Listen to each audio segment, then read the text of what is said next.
Hey, do you ever get frustrated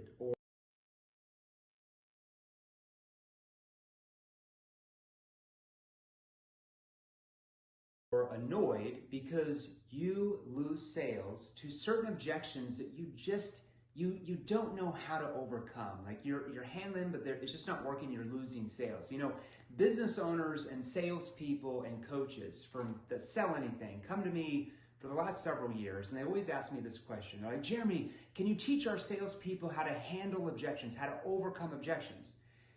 The problem is they're always asking me the wrong question. The question really should be is, Jeremy, how do we get our prospects to not have objections? How do we eliminate objections from even happening in the first place? And that's what I call objection prevention, or preventing objections from happening. Now, if you do get an objection, how do you get them to overcome their own objections? And that's what I'm going to focus on with you for the next 4 or 5 minutes, is I'm going to give you a 3-step formula that you can use that will get your prospects to overcome their own concerns rather than you try to do it. Now, I'm going to give you this formula, and then I'm going to show you, I'm going to give you an example under these papers about how to use that with the dreaded price objection. That when your prospect says, we can't afford it, or your price is too high, or we don't have the budget, I'm going to show you how to use that right here. You can write this down today. You can go use it. So the first step that you have to do is you have to clarify. So when you hear the objection, you simply clarify, because you have to understand what the concern actually is and what's behind the concern. Like, why do they have it? What's going on? Now, what do most salespeople do when they hear an objection? They go into what I call objection handling mode. If you have my black book of overcoming objections, you would see this. So they go into objection handling mode, and they start talking about facts and figures to try to prove their point, and they rattle off a rebuttal, which very rarely works. So the first step is we have to clarify, we have to understand what the concern is. Most salespeople think they've heard that concern before from other prospects. They think they know what they mean, and they just rattle something off, and most of the time it doesn't work. So the first step is we have to clarify. Now, the next step is we actually have to discuss that concern with the prospect, conversationally, like a friend talking to a friend. When most salespeople hear a concern, they start to throw up facts and figures and try to prove their point that they're right and the prospect's wrong. That is the cardinal sin in sales. Never do that if you want to make a lot of money as a salesperson or a business owner. So you're working it out, you're working the solution out as two people working together. Second rule, discuss. Now, the third step in this formula is diffuse. So right here, we have to diffuse that objection.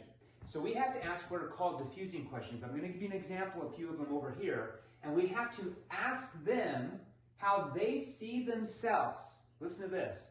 Ask them how they see themselves resolving their own concern. How are they going to resolve their own concern? That's so important. Now, let's go over here. Are you ready?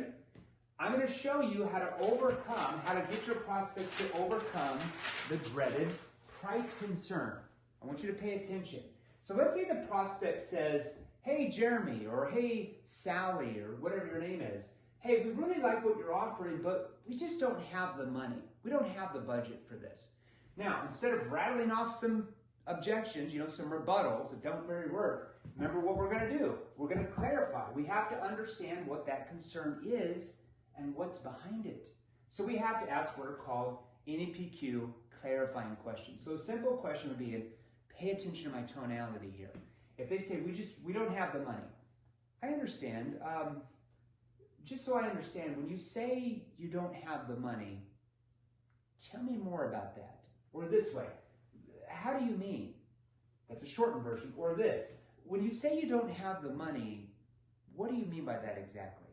See how that? Now, that helps us clarify what the concern actually is, what's behind it. Now, let's say the prospect says, well, we just don't have the budget right now because of X and Y and Z reasons. Haha, now you know why they don't have the funds right now. Now, at this point, remember the second rule. We're going to discuss.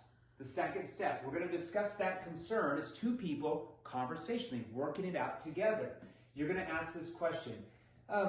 Sally, tell me, if you did have the funds, is this something that would work for you?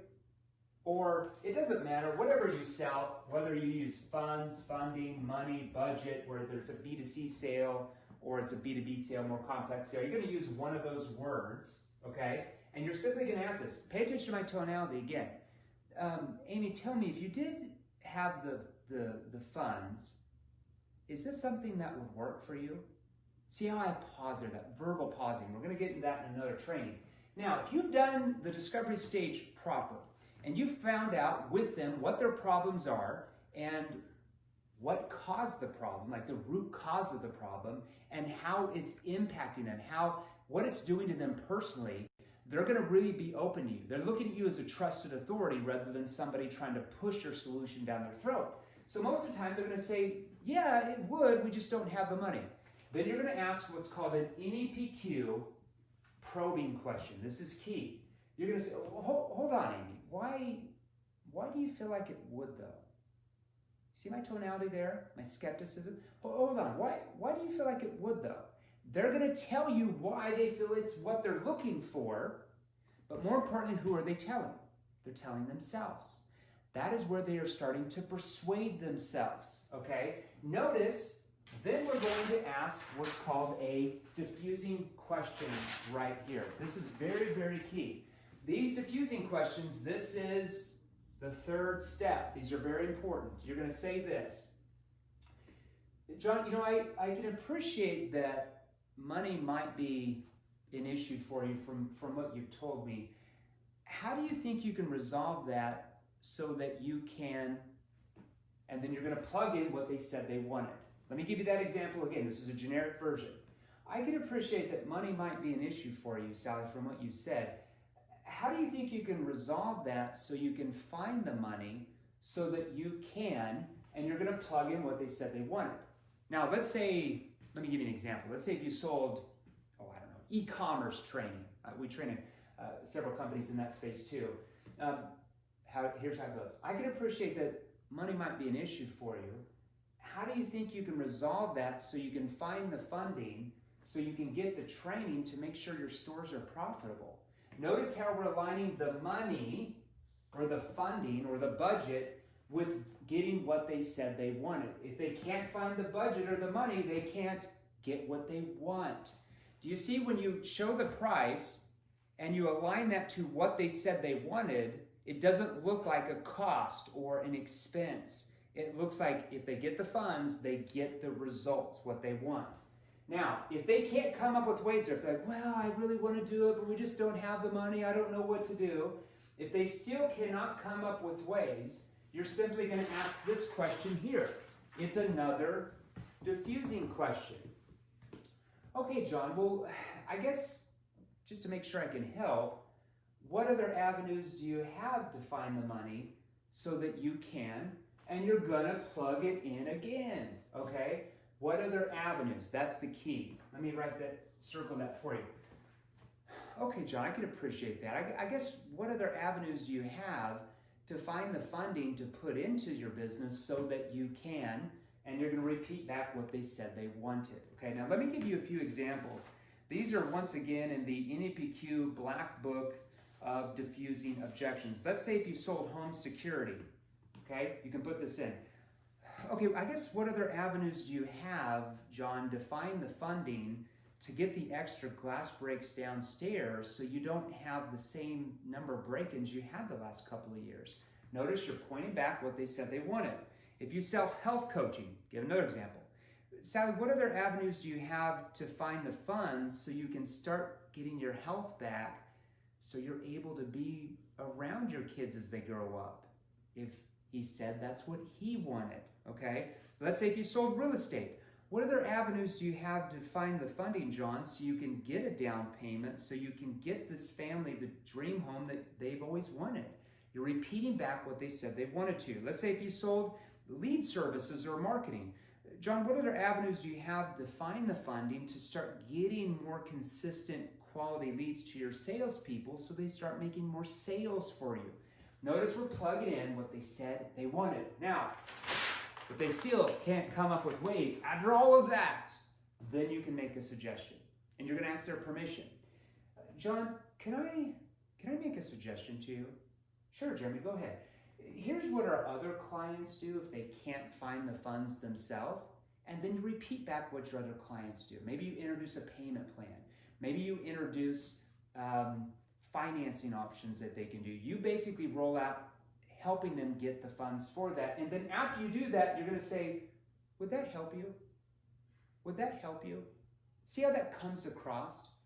Now, there are your 3-step formula. Clarify, discuss, diffuse. If you use that with any of your objections, you are going to seriously change the game for you, your company, and your family financially forever. So I want to hear from you. Comment below, what is your biggest objection that you're getting right now? So comment below what's your number 1 objection that you get below, and on the next training, I might actually answer that for you. That's a wrap. Follow the rules. Comment below what's your number 1 objection, and I'm going to answer it for you.